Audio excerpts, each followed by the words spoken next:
que ce matin encore de la résurrection, nous sommes infiniment reconnaissants envers notre Dieu. C'est ainsi que nous vous saluons tous au nom du Seigneur Jésus-Christ. Tous frères et sœurs qui pourraient écouter cet audio ou voir même cette petite vidéo. Que Dieu du ciel et de la terre vous bénisse et que Dieu soit avec vous dans vos maisons. Ce matin, le 26 avril 2020, nous voulons encore prêcher par ces moyens même, comme nous sommes dans les confinements, pour un peu vous exhorter, vous affermir un peu dans la parole. Le ciel et la terre passeront, mais la parole de Dieu ne passera pas. C'est ainsi que je vais commencer à lire ce matin dans le livre des rois.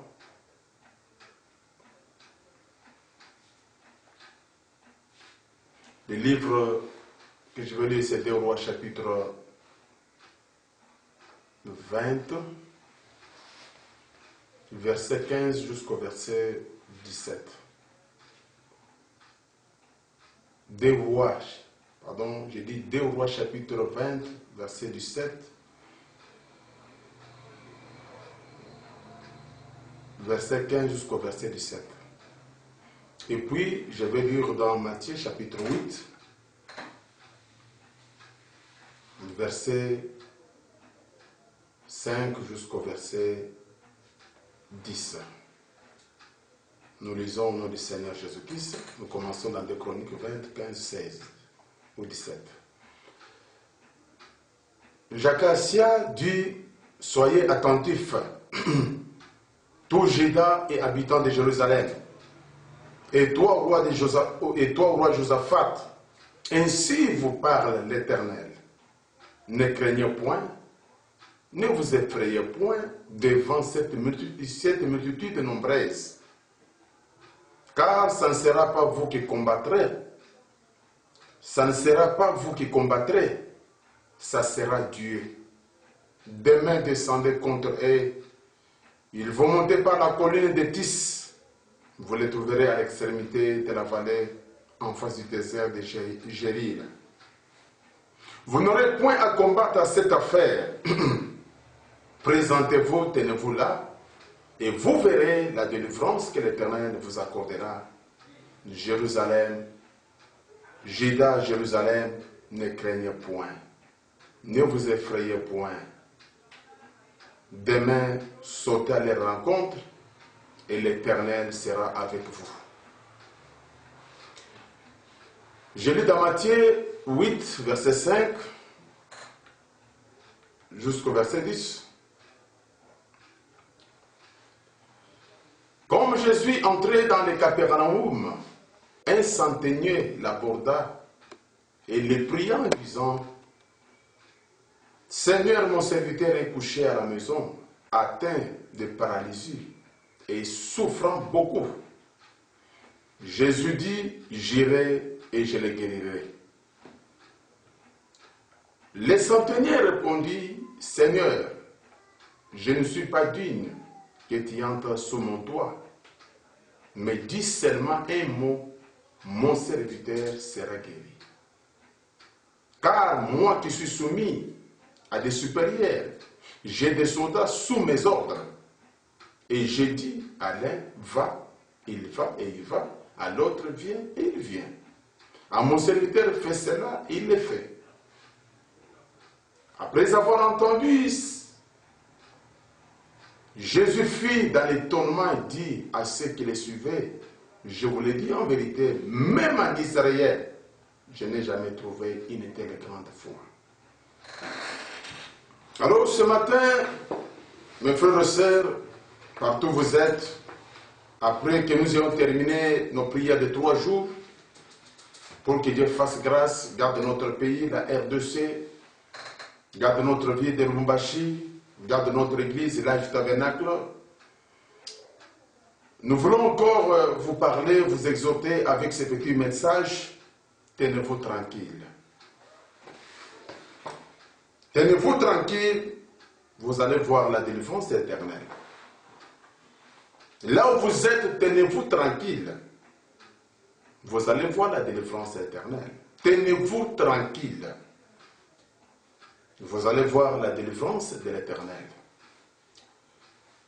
Dans cette période, dans notre vie de Lubumbashi, où nous sommes, comme on vient de trouver un cas de coronavirus, tous les jours ici, il y avait d'abord les cas qui étaient à Kinshasa, par-ci, par-là.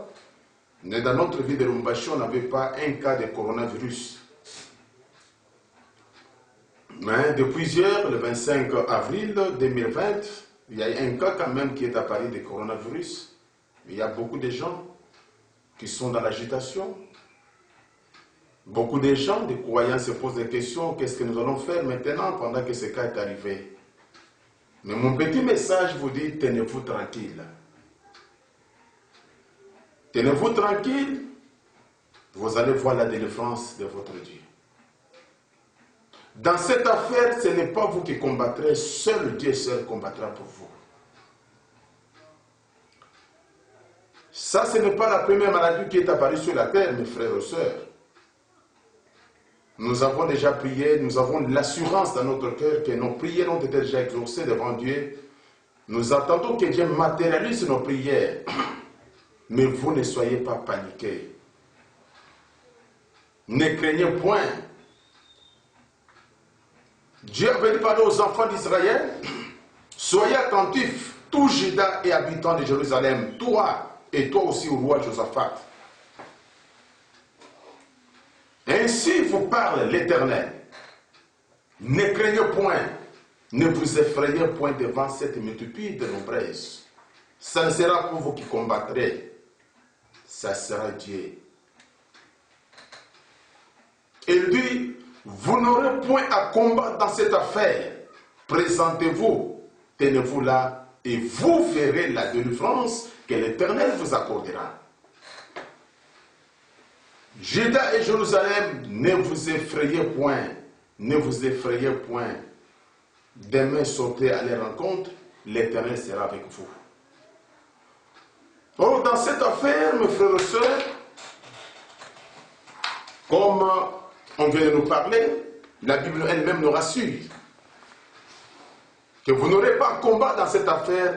Présentez-vous seulement, tenez-vous là, vous allez voir la délivrance de notre Dieu. Quand Dieu parle à un peuple, tenez-vous tranquille, ça veut dire qu'il y a quelque chose qui agite les gens. Quand Dieu commence à parler aux gens, tenez-vous tranquille, ça veut dire que les gens, le peuple est agité. Et dans cette agitation, les gens perdent l'équilibre spirituel. Les gens ne savent pas ce qu'il faut faire. Les gens se posent la question maintenant. Nous allons entrer dans le confinement. Non, mes frères et sœurs. Il y a eu la grippe espagnole qui avait tué beaucoup de gens. Mais cette grippe espagnole n'existe plus. Elle est là, mais elle n'a plus encore la violence comme auparavant. Il y a eu les cas de sida qui étaient sortis. Le monde était secoué. Mais aujourd'hui, on ne parle plus. Il y a eu des cancers, les cas de cancer qui étaient sortis dans le monde. Et le monde est agité. Aujourd'hui, on ne parle plus de ça. Même le problème de coronavirus, nous avons déjà prié. Bientôt, le coronavirus va perdre sa virulence. Ça sera comme toutes les grippes que nous avons. On ne fera pas 2 mois, 3 mois. Au-delà d'une année, non, mes frères et sœurs. Coronavirus, sa virulence sera aussi atténuée. On va trouver soit les traitements pour quand même les calmer. On va trouver les vaccins. Mais la grande guérison vient de Dieu. Ne soyez pas paniqués. Ne soyez pas paniqués parce que ce n'est pas la première maladie. Le monde scientifique crie en disant que non, cette fois-ci, on a besoin de scientifiques que n'importe quoi. Non. On a besoin de Dieu plus que n'importe quoi.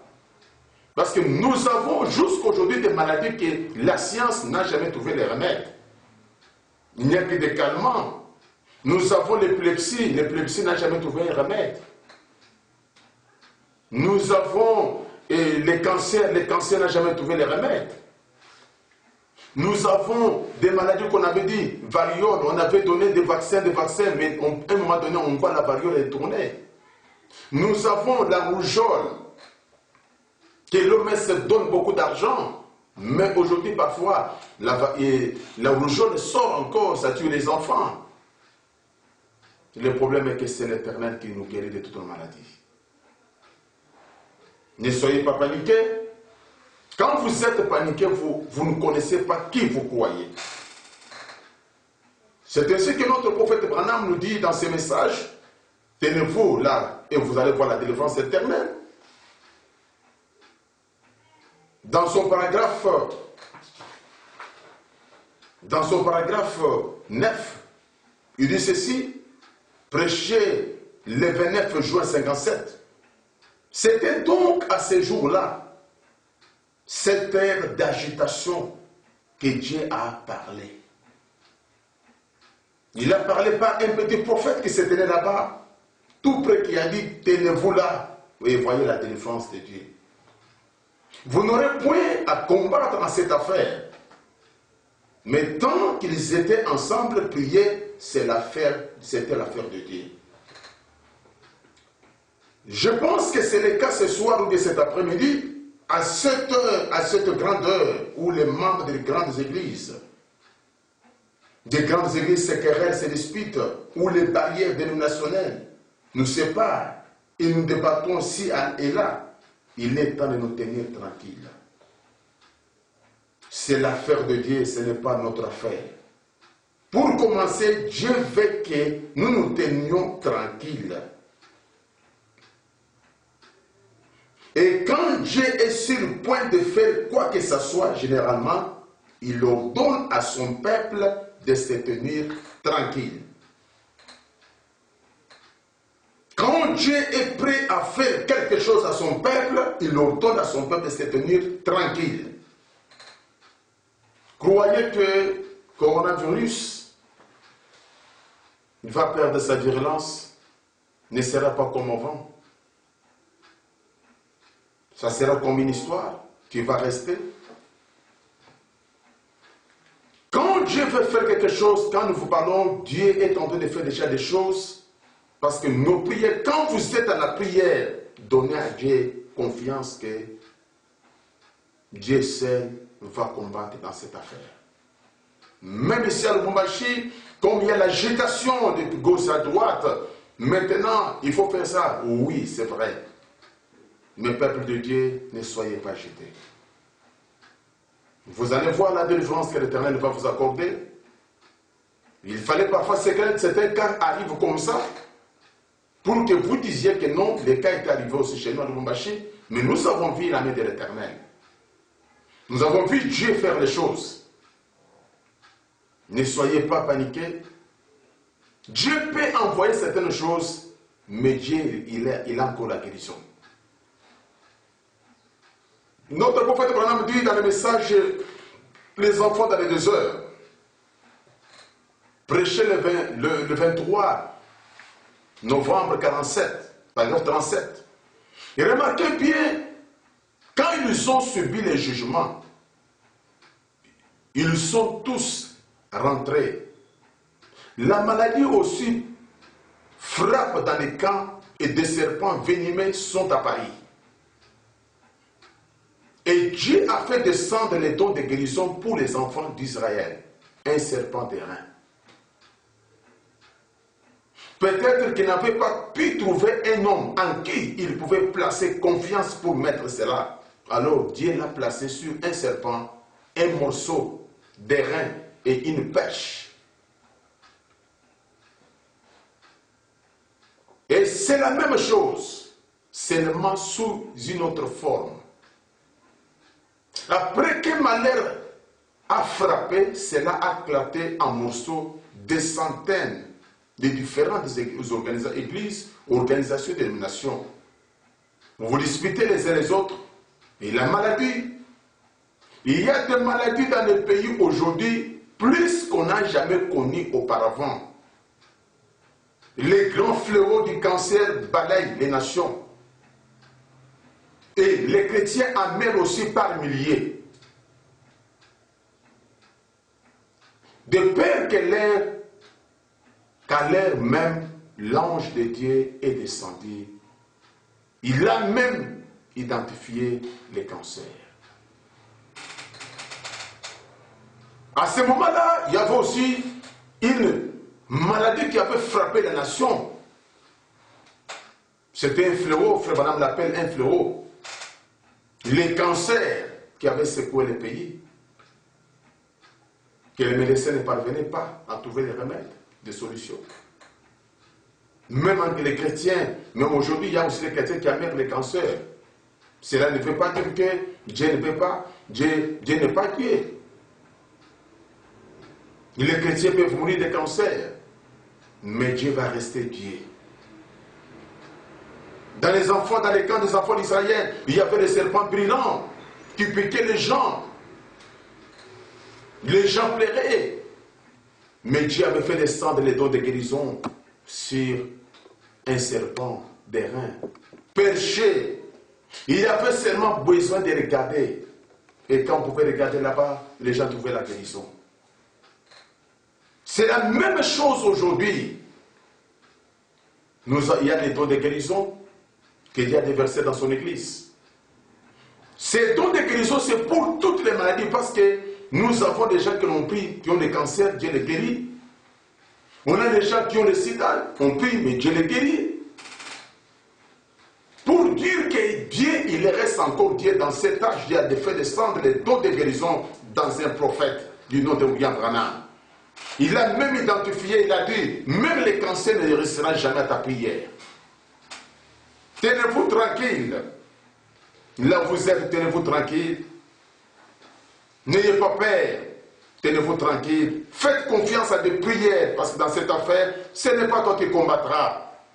Dieu seul, il est capable de combattre pour nous. Il y a eu beaucoup de choses qui sont passées dans le monde, des fléaux qui frappent le pays. Mais Dieu va rester Dieu. Dieu va rester Dieu. Et quand Dieu est sur le point de faire quelque chose, il parle toujours au peuple, tenez-vous tranquille. Pourquoi il dit tenez-vous tranquille? C'est pour que la chose que Dieu veut faire, que vous voyez la chose.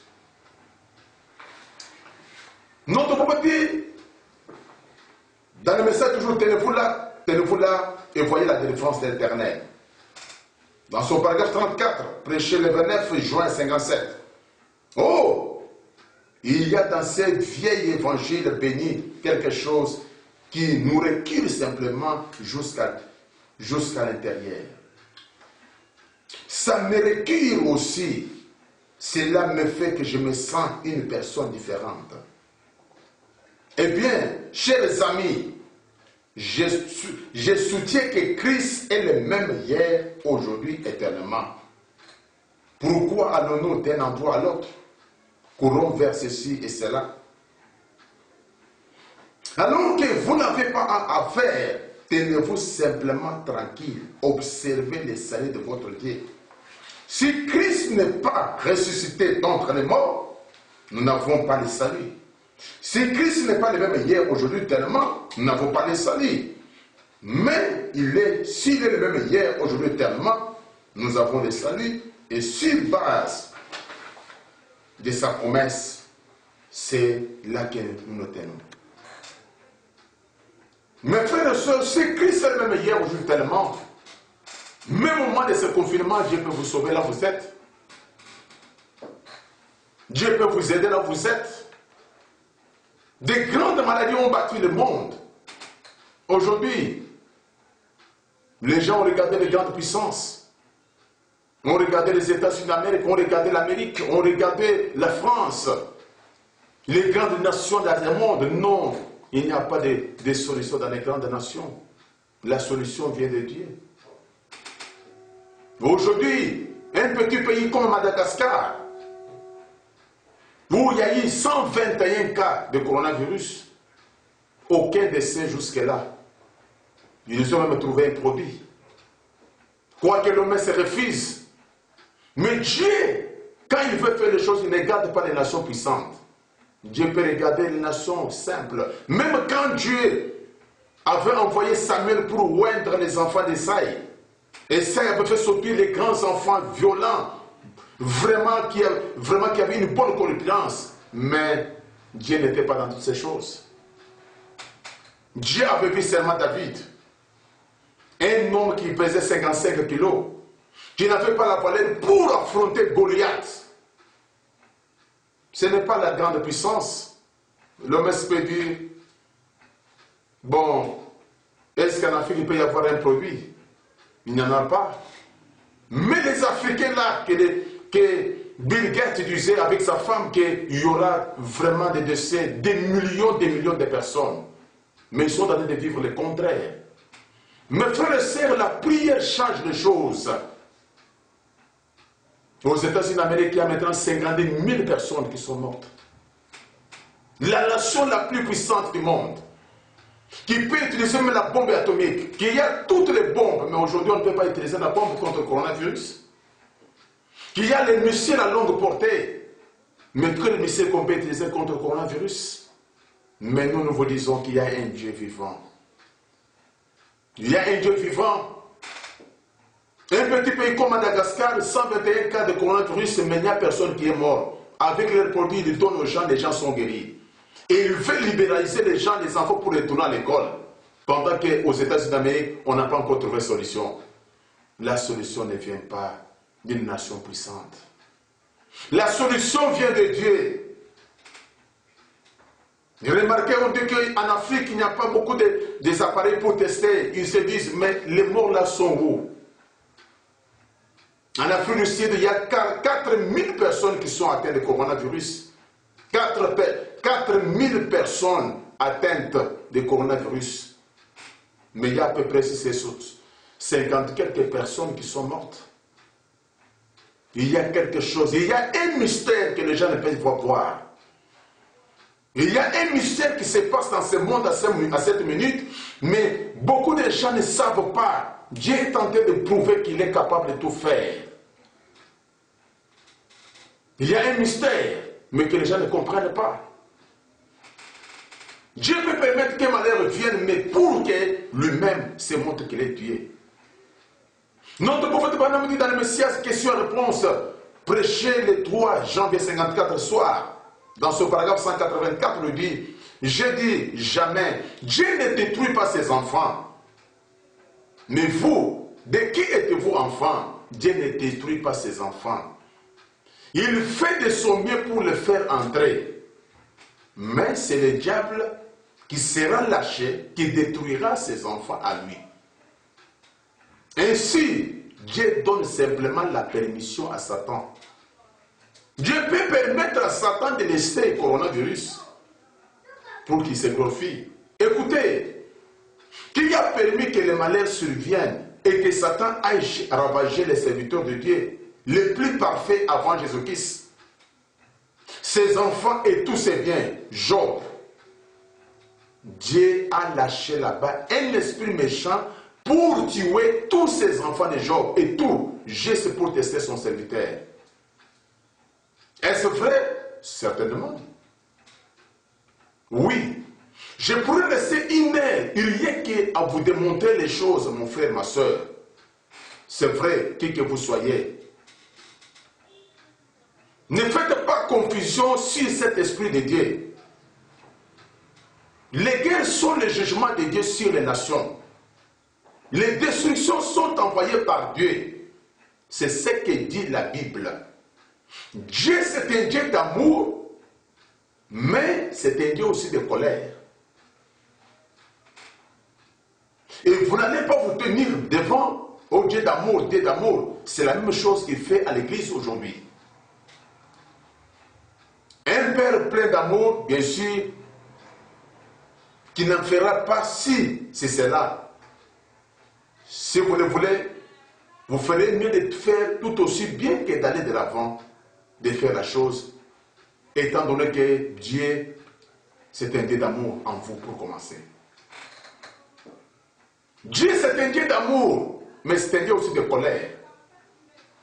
Mes frères et sœurs, avec la criminalité qui se passe sur la terre, avec la pédophilie, avec les homosexualités, avec les adultères, avec toute la criminalité qui se passe sur la terre, Dieu ne peut-il pas se fâcher?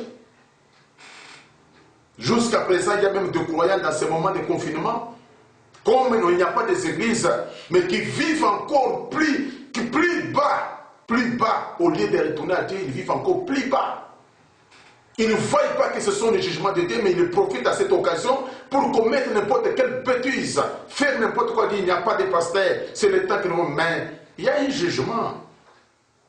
Il y a la fin de toutes choses. Dieu peut lâcher un malheur pour descendre, pour tuer, pour faire ceci, mais Dieu là, il laisse. Pourquoi? Parce que c'est un Dieu de colère. Les guerres que vous voyez, il y a les guerres, ce sont les jugements. Les tremblements de terre, ce sont les jugements. C'est un Dieu de colère. Ne dites pas seulement un Dieu d'amour, tu peux faire n'importe quoi ce que tu fais et Dieu va te laisser. Non. Les États, une grande puissance comme les États-Unis d'Amérique, qui ne parviennent pas à maîtriser les cas de coronavirus. Mais un petit pays comme Malgache parvient à maîtriser les cas. Un pays comme l'Afrique du Sud qui maîtrise les cas. Même chez nous ici au Congo, sur 300 et 400 cas que nous avons, on peut avoir que même 28 décès. Mais c'est quoi? Dieu est tenté de révéler un mystère à l'humanité pour dire qu'il est Dieu. Mais vous les enfants de Dieu, tenez-vous tranquille. N'ayez pas peur, soyez les gens dans la prière. Coronavirus va perdre sa virulence. Coronavirus, on va trouver un calmant, mais parce que c'est Dieu qui guérit. Dieu pour prouver que Dieu, comme il avait arrêté la guerre, de la Deuxième Guerre mondiale, à 11 novembre, il a arrêté la guerre. Il va arrêter cette malédiction parce que nous avons dit, Seigneur, trop c'est trop. Il y a même tes enfants qui meurent. Dieu fait nous grâce. C'est un Dieu qui écoute la prière. Comme c'est un Dieu qui écoute la prière, nous attendons maintenant son accomplissement. Dans ce moment de confinement, frères et sœurs, on doit monter dans la foi, on ne peut pas rester comme nous étions, on doit monter dans une autre sphère, comme les capitaines romains. Les capitaines romains, quand Jésus a dit, mon serviteur est gravement malade, il est paralysé, il souffre beaucoup, viens, prie un peu, mon serviteur sera guéri. Jésus a dit, je viendrai. Jésus a dit, je viendrai, je le guérirai. Je viendrai là où il y a son serviteur, je le guérirai. Mais les serviteurs, quoi, les capitaines romains, qui avaient 100 soldats sous son contrôle, il a dit, non, je ne suis pas digne que tu viennes sur mon toit. Là où tu es, tu peux prononcer la parole. Mon serviteur, là où se trouve, il sera guéri. Vous les croyants qui aimez toujours qu'on vous impose les mains. Mais c'est une coutume, on doit changer ces coutumes aussi. On doit aller dans une autre dimension, dans une autre sphère. Le capitaine romain a dit, je ne suis pas digne, moi je suis un soldat, j'ai dit à un soldat, fais ça, et le soldat fait, viens, il vient. Mais toi qui es Dieu, maître des esprits, qui a créé le ciel et la terre, qui a l'autorité sur toutes choses, même si tu es à quelle distance là où tu es, une seule parole que tu peux prononcer, mon serviteur sera guéri. Les croyants, aujourd'hui, ils aiment, mais dans le confinement ici, parfois les pasteurs ne viendraient pas. Parfois les pasteurs peuvent aussi être loin. Mais pourquoi tu ne peux pas croire que même si on peut prier de toi, pour toi au loin, Dieu peut croire, Dieu peut faire les choses. Notre prophète dit, cette coutume, si vous lisez dans la Bible, Jésus n'a jamais dit aux Juifs, j'ai trouvé une grande foi. Jésus n'a jamais dit à Jairus, j'ai trouvé une grande foi. Jésus n'a jamais dit à Marie ou bien à Marthe, j'ai trouvé la grande foi. Mais pour les nations, les gentils comme nous, quand vous allez voir la femme cananéenne, qui avait dit, fils de Dieu, fils de David, fils de... ma fille est cruellement malade. Ma fille est cruellement malade. Viens. Jésus lui a répliqué, lui a dit, il n'est pas bien de prendre en nourriture des enfants, de donner aux petits chiens. Mais la femme ne s'était pas fâchée. La femme a dit, maître, ce que tu dis c'est vrai. Mais même les miettes qui tombent de la table des enfants, les petits chiens mangent. Qu'est-ce que Jésus lui a dit? À cause de cette parole, je n'ai jamais trouvé une foi comme ça en Israël. Là où se trouve ta fillette ou ta fille, qu'elle soit guérie, à l'heure même la fille était guérie. C'est ça la foi des gentils. Nous vous avons habitués à vous imposer les mains tout le temps. Maintenant, quand nous sommes dans les confinements, comment on peut vous imposer les mains? Montez dans la foi. Notre prophète dit ceci, dans le message n'ayez pas peur. Prêchez le 24 février 61. Parce que quand je vous parle ici, cette nuit d'aujourd'hui, le 26 ici, j'ai prié pour un enfant qui était en train de mourir. À 23h moins, le frère m'appelle au téléphone, sa femme en train de pleurer, lui-même frère en train de pleurer. Je dis, frère, ne pleurez pas. Restez là-bas, je vais prier, l'enfant sera guéri. J'ai prié cet enfant-là qui était mourant. Sa maman avait déjà commencé à pleurer. Sa maman, l'enfant ne bougeait pas. Mais les diacres, je les ai envoyés ce matin. Ils sont allés voir les frères là. Je dis, allez, j'ai appelé les frères là, le numéro ne passe pas. L'enfant est-il mort ou comment? Ils sont arrivés, non, l'enfant va bien. Quand le pasteur a prié, l'enfant était guéri. Mais je n'ai pas imposé les mains à l'enfant. Vous vous aimez toujours qu'on vous impose les mains. Frère Branham dit ceci, écoutez. Vous devez monter dans une autre sphère, dans cette stade de confinement que nous allons commencer maintenant à entrer. N'ayez pas peur, prêcher le 24 février 61. Par exemple, 61, notre prophète dit ceci.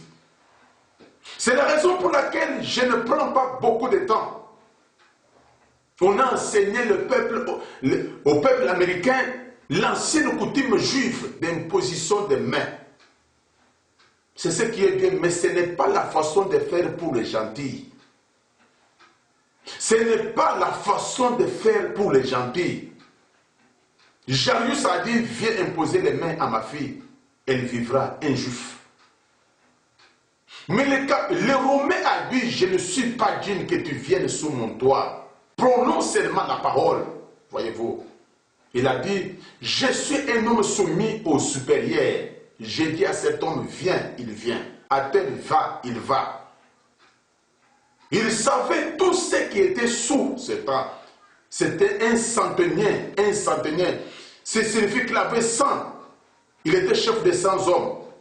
C'est ce qu'il disait. C'est ce qu'il devait exécuter.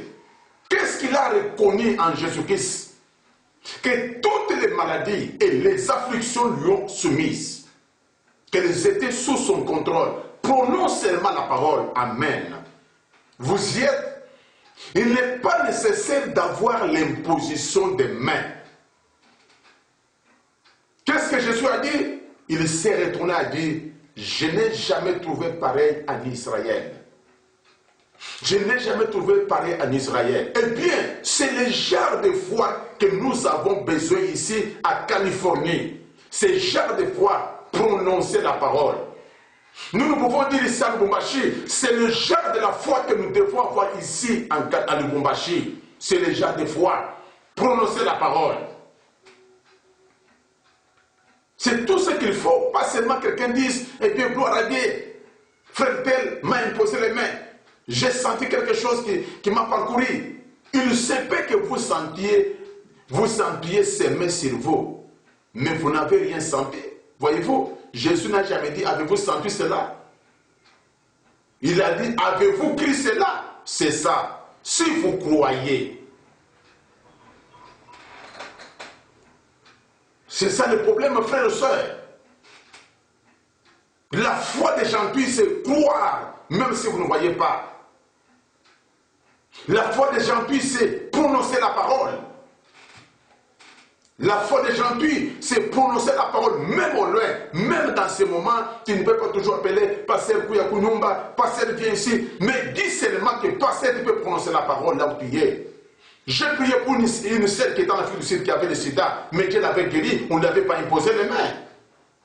J'ai prié pour une sœur qui était à Colosie, qui était en Amérique, mais on a prié par téléphone, la sœur a été guérie. Mais mon frère et ma sœur, tu dois monter dans cette sphère.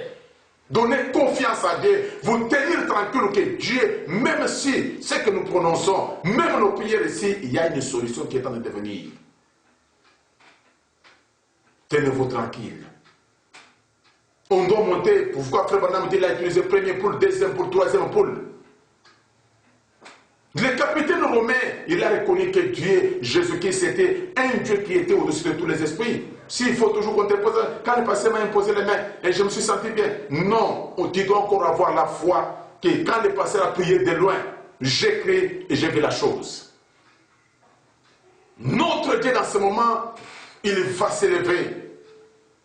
Il va se glorifier.